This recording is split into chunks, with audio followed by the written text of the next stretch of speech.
Menurut manajer Pontis Aquan Pipam Usep Suherlan mengatakan Flying Spock dengan panjang 753 meter merupakan flying spock terpanjang di Asia Tenggara dan merupakan hasil pengembangan wisata situ gunung dari wisata sebelumnya.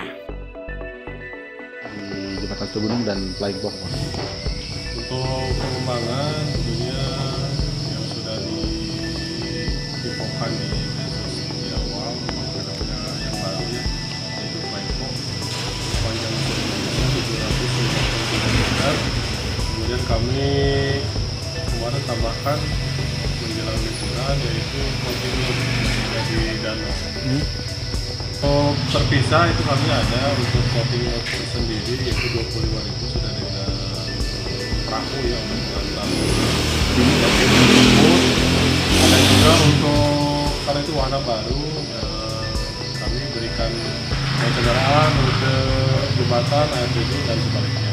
Kemudian kalau yang satunya lagi itu yang jalur hijau plus floating road itu di awalnya mereka trekking dulu.